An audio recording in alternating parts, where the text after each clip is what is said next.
Kaya nga yung pagkabilib ko kay Mangalong, nawala na rin. Kanino? Kay Mangalong, kay Mayor Mangalong ng Baguio. Oh. Kay Manggalong yan, Manggalong. Kung ano man yung tawag dyan. Hanga ako dyan. Okay. Pero ngayon, nagpailalim siya sa ICI, tapos doon siya nagpunta sa Davao, instead na sa Cebu. Eh, malaking kagaguhan niya. Sabi niya nag-resign na siya. Oh, nag-resign siya. Sige, pagpalagay natin kung halimbawa man nag-resign, ba't ka sa ICI? Doon ka lang magtaka. Ba't nagpunta ng Davao? Doon ka lang magtaka eh. Oh, team ng ICI yun. Pwede ka bang sumama sa team ng ICI na resign status ka?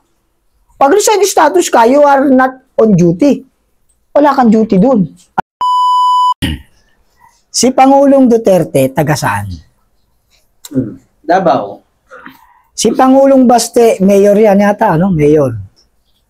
Taga saan? Davao.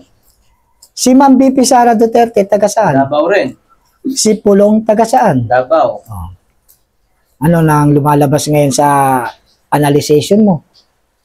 Ako, sa analyzation ko, sa opinion ko, taga Davao ang mga kalaban nila sa politika. Political nga, hinahanapan nila ito ng butas para masira ang mga Duterte at humina ang mga Duterte sa 2028 national election. Gusto nilang makakuha ng dahilan na masira ang pangalan ng mga Duterte through the project. Dahil mainit ang Ghost Project eh, di ba? May yung flood control project, yung mga pera na pondo, saan napunta, hinahanapan nila ng butas ang Davao. Bakit ko nasabi? Taga Davao ang Pangulo, taga Davao ang Vice, taga Davao ang mga anak. Natural. Political. Kaya gagawin nila yan, kahit wala naman doon ang problema nasa Cebu, nandun sila nagpunta. Maling-mali eh, di ba? Bakit ka pupunta ng Davao? Ano imbestigahan mo doon? At saka yung flood control na problema, wala naman talaga sa Davao. Nasa Maynila, di ba? Nandito sa atin, nasa Bulacan, nasa kung saan-saan dito. Ha? Sa lahat ng sulok ng Pilipinas ang flood control. Pero ang pinaka-main na pinag-ugatan, dito sa atin. NCR o Luzon. Dapat dito ang investigasyon. Wala sa Bisaya, wala sa Mindanao. Bakit papunta doon? Hayaan mo yung mga local government o local unit nila na mag-imbestiga doon ng mga problema nila doon. May mga kinaukulan doon eh. May mga opisyalis doon. At ang tanong, meron bang reklamo doon? Ba't pupunta ka ng Davao? Yan, lumalabas nga yan, unethical eh. Ethical ano yan eh. Unethical talaga yan. Wala namang problema doon. Ba't nandun kayo? Kaya nga yung pagkabilib ko kay Mangalong, nawala na rin. Kanino? Kay Mangalong, kay Mayor Mangalong ng Baguio. Oh. Kay Manggalong yan, Manggalong. Kung ano man yung tawag dyan. Hanga ako dyan. Okay. Pero ngayon, nagpailalim siya sa ICI, tapos doon siya nagpunta sa Davao, instead na sa Cebu. Eh, malaking kagaguhan niya. Sabi niya nag-resign na siya. Oh, nag-resign siya. Sige, pagpalagay natin kung halimbawa man nag-resign, ba't ka sa ICI? Doon ka lang magtaka. Ba't nagpunta ng Davao? Doon ka lang magtaka eh. Oh, team ng ICI yun. Pwede ka bang sumama sa team ng ICI na resign status ka? Pag resign status ka, you are not on duty. Wala kang duty dun. At wala kang responsibility. Eh bakit pumunta ka? Invited ka? Guest ka? Visitor ka? No. Huwag niyong tangayin ang tao. Sabi ko nga eh, we are loyalist talino. Hindi kami loyalista So, nga. ano kayang impact nito sa taong bayan? Sa tingin mo kaya ninyo, mayroon kaya silang makukuha na simpatya galing sa taong bayan? Wala. Tutulig sa inyo sila dyan. Tignan mo sa social media. Negative yung ginawa nila. O, di ba, nung tumuwad-tuwad pa si Mayor Manggalong ba yan? O, Mangalong. Di ba, meron nag-comment doon. Patuwad-tuwad ka pa dyan. Eh, wala naman dyan ang problema. Nasa Cebu. Meron yun eh. Nabasa ko yung comment ng ganun eh. Patuwad-tuwad ka pa dyan kasi meron siyang hinahanap eh. Tumutuwad siya eh. O, di ba? Nabas siya doon. O, tutuwad-tuwad ka dyan. Ano yung hinahanap mo dyan? Nasa Cebu. Galing nga nung nag-comment na yun eh. So, nanghihinayang ka kay Mayor Manggalong? Nangihinayang ako dahil akala ko totoo siya sa kanyang sarili. Sorry to say, Mayor Mangalong ha. Kasi sa totoo lang, humanga po ako sa inyo. Magiging panawagan tuloy, no? Ganyan tayo ka, ano yung galing, no? nanginayang po ako sa pinakita niyong tapang at pursigi sa paghahanap ng katotohanan ng mga panahon paatras, ng paatras pa na pangyayari.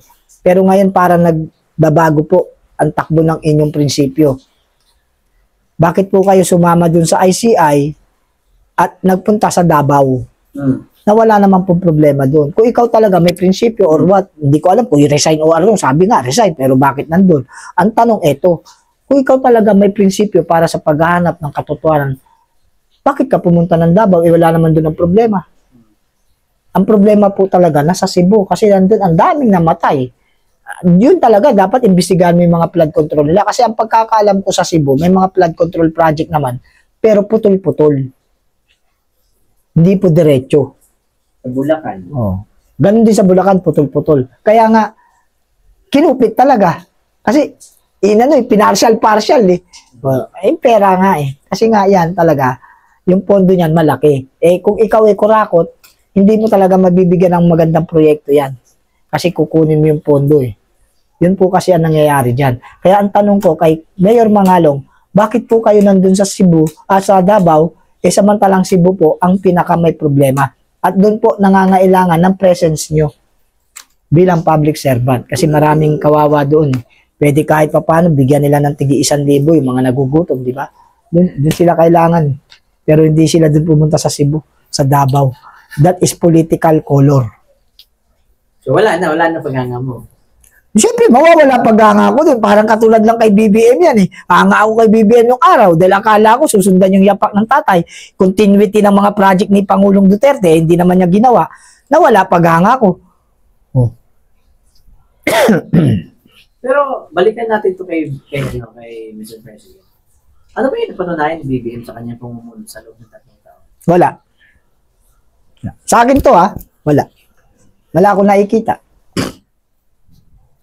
Lalong naghirap kasi ang buhay. Kasi nararanasan mo eh. Ikaw mismo mararamdaman mo kung may pagbabago eh. Sa araw-araw mong pamumuhay, yung pamamamalengke ka lang, malalaman mo na eh. Bumili ka pa sa taas. Ang talang panahon ni Duterte, binili ko to, 5 piso lang. Bakit ngayon? 15 pesos. Parang na ako may iyak sa presyo ngayon. O, di ba? Ngayon nga eh, ang malungkot na katotohanan ngayon, mas mahal pa yung mga gulay na binibili mo kesa doon sa talagang, alam ba, bibili ka ng karne, bibili ka ng manok, mas mahal pa yung mga ricado. Totoo yan. Oh, ang karne, pwede ka makabili ng 150. Ang ricado mo, 200. Pag kumpleto pag kinumpleto mo, alam ba, sinigang. Ang sinigang, maraming gulay yan. Oh, may gabi, may talong, may sitaw, may kangkong, maraming halo ang sinigang. Oh, di ba? Pag binili mo yan, ang mamahal yan. Oh, bibili ka ng sitaw, wala ka na mabiling 20 pesos, 30 na, isang tali. Oh. Kung marami-rami kayong member of the family, siyempre, hindi kulang yung 30 pesos, kailangan 60. Oh. Bili ka ng gabi. Dati, ang gabi, makakabili ka 5 piso. Ngayon, 10 piso. Ganito kalaki, ang liit. O, kasya ba yan? Bibili ka ng mga 5 yan. 10 piso na. Sabi na kasi ng mga Marcos vlogger, umuunlad na daw ang economy ng Pilipinas. Yan yung lagi nila pinapangalandakan. Umunlad na. Alam nyo, hanggat tumataas ang dollar, hindi tayo umuunlad. Ang pagtaas ng dolyares, ang perang dolyares, ang pagtaas niyan, that is a sign of paghihirap. Habang tumataas ang halaga ng pera ng US o ng dolyares, humihirap ang ekonomiya ng bansang Pilipinas. Ang tanong ko, dun sa nagsasabing Marcos vlogger na umuunlad daw, huwag kayong mga sinungaling. Ang tanong ko sa inyo, magkano ang dollar sa ngayon? Kasi sign yan eh. Pagka tumaas ang dollar, automatic alam mo na yan, tataas na mga bilihin. Nade-depreciate yung pera ng Pilipinas, yung peso. Hanggat nade-depreciate ang presyo ng pesos sa dollar, yan is a sign of poor. Is a sign of down, pagbaba ng ating pamumuhay. Yun. Bakit? Isang dahilan. Ang presyo ng langis, kukuha ka sa bansang Kuwait, bansang Saudi, bansang UAE, ang ibabayad mo hindi pesos, dollar.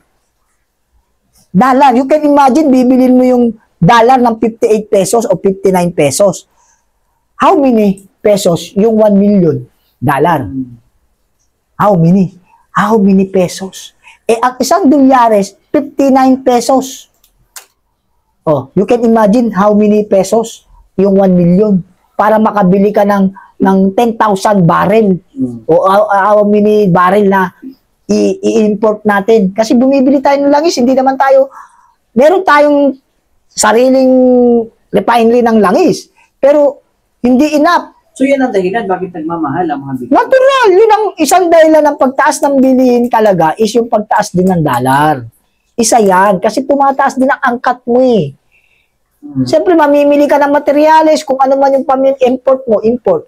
Pag nag-import ka, that is paid by dollar. Hindi Not naman pwede ang pera pesos. natin. Ano? Hindi pwede. Tatanggapin ng Japan. Halimbawa ako, Japan. Bumili ka sa akin ng binayaran mo ako ng 15 million pesos.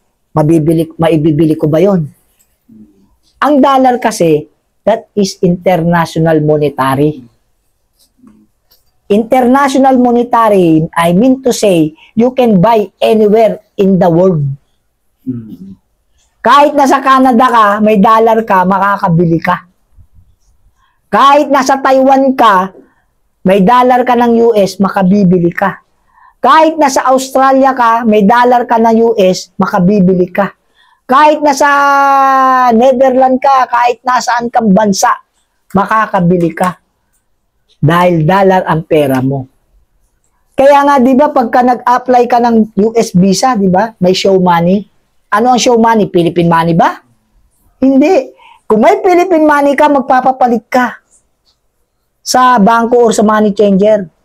Halimbawa, ang show money ng Amerika, kailangan kung magtuturista ka sa amin, Ferdinand de los Reyes, you must have a $10,000. 10,000 US dollar you must be provided to bring in this country, US.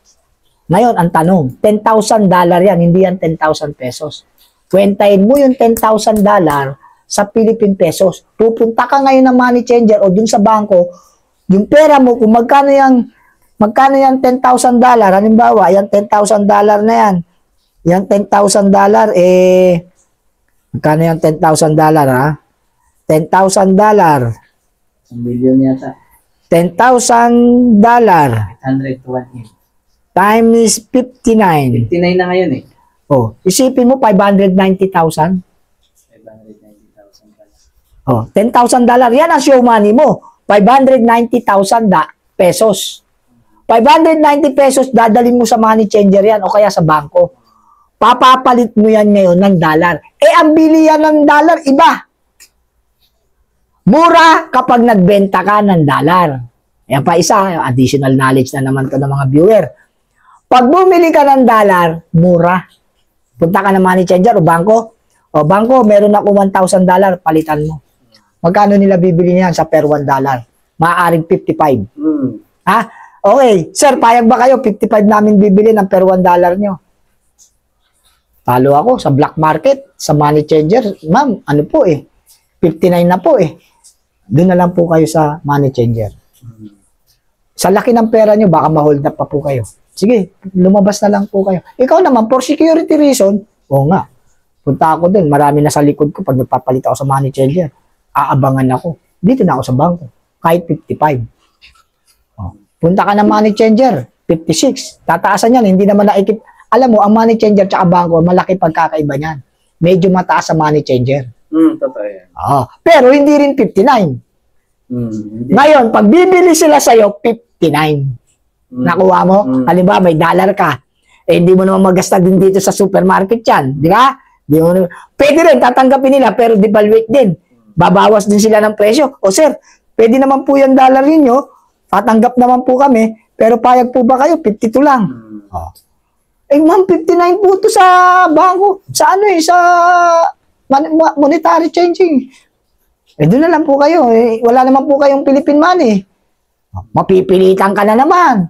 Kaya yung pagtaas ng dollar is a sign of poor economy. Bumabagsak ang ekonomiya ng Pilipinas habang tumataas ang presyo ng pera ng Amerika o ng dollar. Oh, baka gusto nila additional knowledge. Oh, kay Kadapi, kung bakit pinatay. Oh, wag na, saan na yun? Okay. So, ibig sabihin, hindi talaga umuunlad ang ekonomiya ng Pilipinas. Hindi! Ikaw ba, tanong na kita bilang ikaw, nararamdaman mo ba umuunlad? Di ba hindi? Ako nararamdaman ko, hindi talaga bro. Then, nung nakaraang araw, nakalingki ako. Oh, di ba? Meron akong dalang nasa 1-2. Oh, tingnan mo, lain ng dala mo. Naiyak ako, nabuisit ako ba nainis pa nga ako dun sa kasama ko sa girlfriend ko eh. Oh, Kasi nga, ayaw ko na istorbo man na usap-usap sa akin na nainis nga ako sa presyo. ah, Talagang hanggang sa pag-uwi namin sa bahay, di ako makamove on. Gawa ng, sipin mo yung, bumili kasi ako ng hipon. okay, mahalang ipon. Nasa 500. Mahalang ipon. Kahit yung isda, nasa 500. Tsaka baka hindi ipon yung binili mo, sugpo. 600. Hindi, maliliit lang din. Ah, maliliit. 600 yung sabawi na isda. Grabe naman to. Tapos bumili ako ng pusit, bro. Yung pusit, 150. Okay, tamo? Hindi, 150 nasa 5 piraso. Tapos, maliliit. Tapos, Kaya nga, kita mo, ang mahal. grabe. Tapos bumili kami ng Ricardo, Ah. 150. Oh, di ba? Oh, Kamatis. yun. Yun ang sinasabi ko sa'yo, na dun pa lang, mararamdaman mo na kung totoo yung sinasabi ng Marcos Vlogger na tumataas ang ekonomiya. Tapos bumili ako ng tuyo. Yung halaga ng tuyo, ang kilo, 1.6. Ha? 1.6? Eh, bumili ako ng 100 pesos lang, 2 piraso. Matindi naman itong hayop na. Grabe naman yun, 1.6. Hindi, taas na daw kasi. Sabi, Hindi, tsaka magaan kasi ang tuyo. Pag kinilo mo yan, marami. tumaas na daw kasi ngayon. Grabe, no? Grabe. Kaya nga mamamatay ka sa hirap ng buhay ngayon. Kaya, Pero ano yung opinion mo doon sa sinasabi nila? Na? Kung gusto mong yumaman, magsumikap ka. Yan ang sinasabi. alam mo Brad, ang pagsusumikap, naka-existing na sa mga dugong Pilipino yan. Mm. Lahat tayo kapatid. Ayan, isa pang maling mga pananaw dyan sa social media, nakikita ko. E di magtrabaho ka. Yes. Tamad ka kasi. Mm. May mga ganun, di ba? Yeah. Justification. Mm. Ang tinatawag na justification eh. Pero mali ang justification nila. Kasi ang mga Pilipino sa totoo lang, dahil ako ex-OFW ako. Mm. Ako nung lumapag ako sa Saudi Arabia from 1992, wala pa ako narinig na negatibo sa ating mga Pilipino. Pag tayo dumating doon, Pilipino, tamam. Yung tamam, magaling. Masipag. Syokol, masbut. Hinahangaan tayo kasi masisipag tayo. At bakit kung tayo talaga masasabi mong sinasabi nitong mga ano na to na mga komentor sa social media na magsumikap ka, sobra-sobra na ang pagsusumikap ng mga mamayang Pilipino. Kaya lang ang hirap lang talaga mag-budget sa panahon ngayon. Kasi nga, yan nga, kinikwentuhan natin, mga gulay lang ang mamahal na, di ba? Bayad ng kuryente, tumaas. Bayad ng tubig, tumaas. Tapos may mga pandaraya pa silang ginagawa. Hindi ko na ma-issue dito. Tignan mo kung paano tayo maghihirap. Kaya kahit anong sipag, masipag tayo. Alisin nyo sa mindset nyo na tayo hindi nagsisikap. Masikap ang mga mamayang Pilipino. Yan ang isang hinangaan sa atin ng mga ibang lahi. Ang sobrang kasipagan ng mga mamayang Pilipino at matatalino. Tayo sa ibang bansa, madali tayong pumikap ng mga salita nila, ng mga trabaho. Isang turo lang sa atin, alam na kagad natin. Kaya doon umahanga ang mga ibang lahi sa mga Pilipino. Magaling daw, magaling ang utak. Masipag. Ako nga, binansagan ako doon. Hada na par, sagir. Sagir na par, bakatir mo. Sa Tagalog. Yang tao na yan, ang liit na tao, pero ang laki ng utak. Isipin nyo yun. Isang malaking Arabo na manager, sabihan ka ng ganyan, hindi ka magiging proud.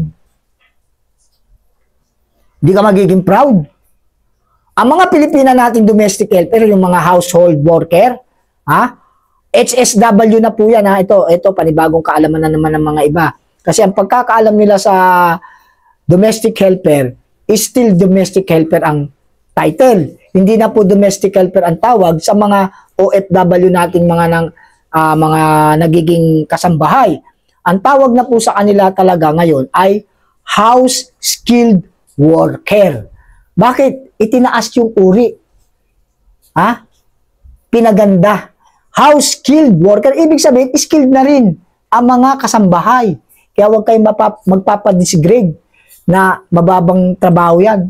Napakamarangal na trabaho po ang mga kasambahay. At ito pa po isa, Ang ating mga kasambahay po, gustong-gusto ng mga foreign employer. Bakit? Nakakatipid sila. Bakit sila nakakatipid? Hindi lang sa sahod na sinasabi, baka mamaya literal yung pagkaintindi na nakakatipid. Nakakatipid dahil ang mga kasambahay natin at the same time, nagiging tutor. Public tutor o personal family tutor ng mga anak nila. Ang ating mga kasambahay, bago patulugin ang mga anak ng mga foreign employer, ng mga Arabo, tinuturuan. Kaya maraming mga anak ng Arabo ngayon, magagaling mag-Tagalog, magagaling mag-English dahil sa mga kasambahay na Pilipino. Yan po ang isang advantages ng ating mga kasambahay na hinahangaan ng mga foreign employer, ng mga Arabo, ng mga taga Hong Kong, Taiwan. Kasi ang mga kasambahay na Pilipina, liban sa mga mababango na malinis sa hygiene, ay magaganda pa, mababango, at matatalino.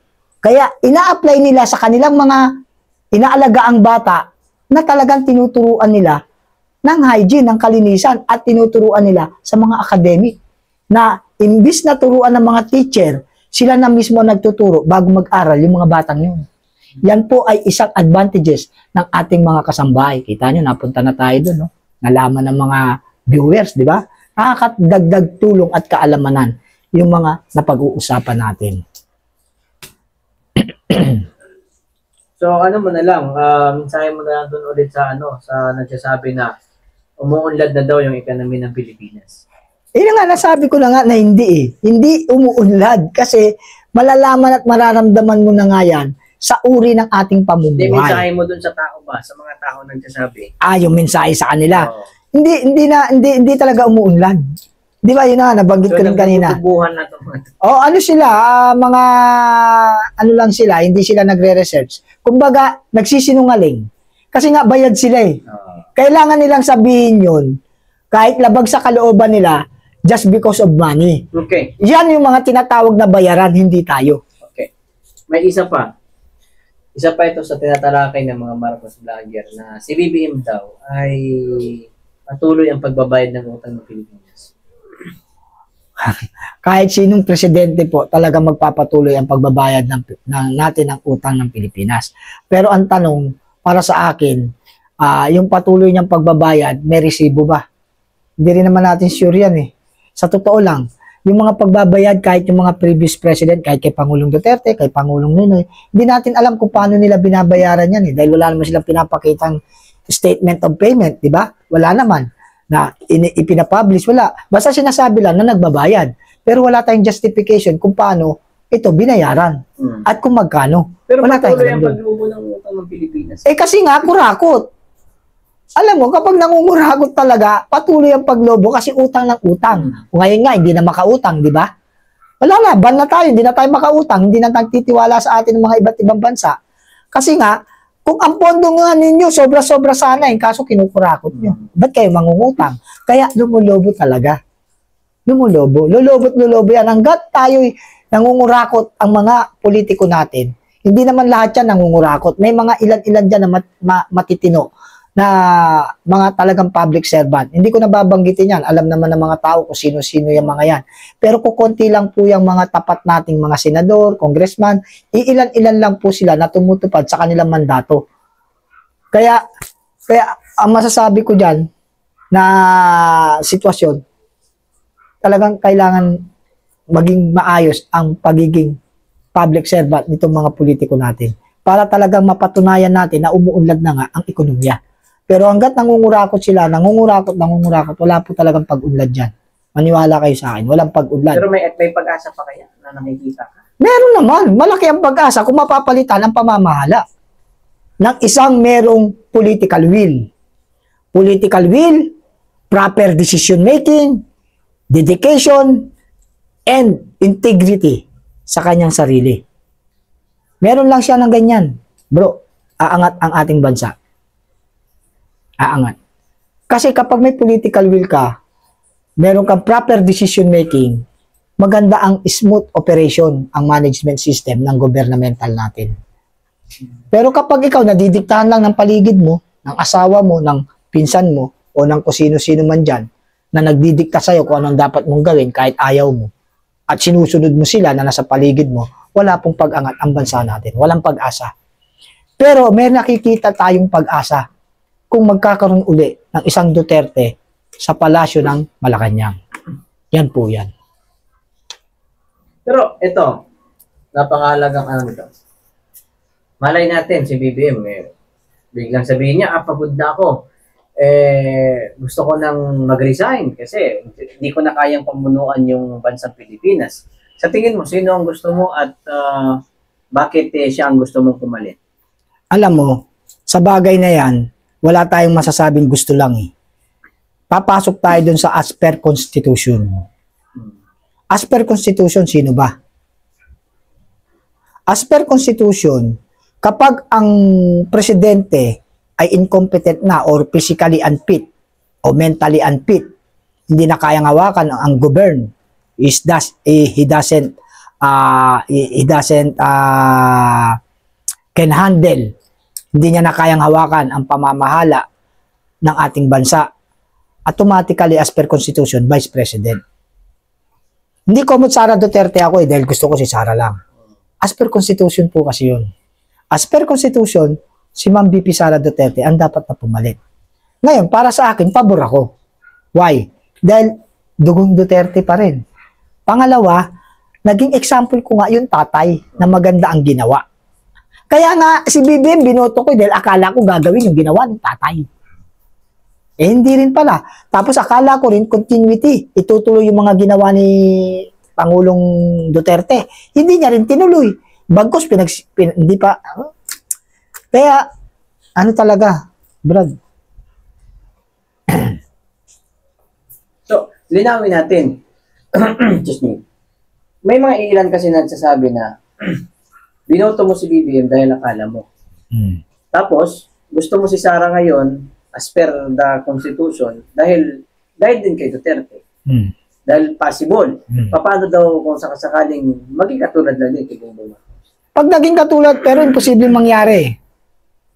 Imposible. Kasi bakit ko nasabing imposible? Nagtandem silang dalawa, presidente si BBM, BP lang siya. Sino mataas? Si BBM. Si BBM mataas. Sino ang dapat nasusunod? Si Sara. Hindi. Si BBM. BBM ang nasusunod. Siya Wala presidente. Hindi. Ang dapat na masunod. Yes. Hindi sumunod. Ang dapat na masunod, ang presidente. Okay? Ngayon, ang tanong ito. Mababang posisyon ang BP, di ba? Yes. Ngayon, dahil mababang posisyon ang BP, pero sino ang mas maraming aksyon? BP pa lang yan. Kasi kailangan magkaroon ka ng comparison. Magkaroon ka ng vision kung paano gumalaw itong BP. Itong BP, mas mababa kaysa sa presidente. Pero ang lumalabas na aksyon, mas aksyon ng presidente ang ginagawa ng BP. Nakuha mo yung logic? Ang tanong ngayon, pag ito naging presidente ni much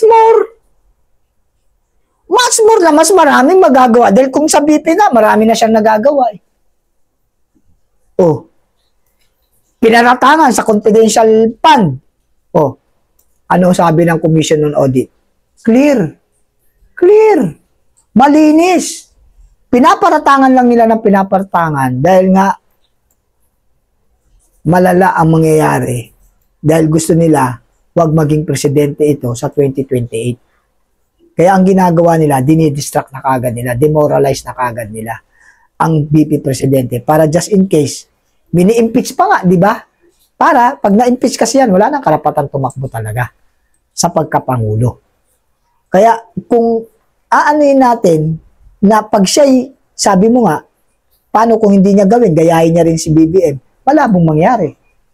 Kasi kung sa BP nga, a woman of action na siya eh. Ha? BP pa lang ha? Hindi siya presidente kasi ano mo, imagine mo, ito BP. Ito presidente, walang gawa. Ito BP, may gawa. Oh, di mas mo pag naging presidente. Oh, yun ang basiyang ko. Kaya para sa akin, hindi mangyayaring gawin ni BP na gayahin yung ginagawa nitong presidente natin sa kasalukuyan. Ayaw niya nga galit nga siya. Di ba nag-resign nga yan sa DepEd? Bakit nag-resign? Delikadesa tawag dun. May delikadesa siya. O, ayaw nyo naman na kung masunod sa departamento ko. Di ba? Pera din ang involved, di ba? Inaanuhan siya ng pera na, bigyan mo kami ng ganito. Ayaw, di ba, ni Ma'am Sara? Dahil nga, parang pinipressure siya, yung budget, kailangan magsinungaling siya. Di ba? Hindi na natin specify, pero yun. Nag-resign na lang siya. Naobliga siyang mag-resign. That is a reason for delikadesa.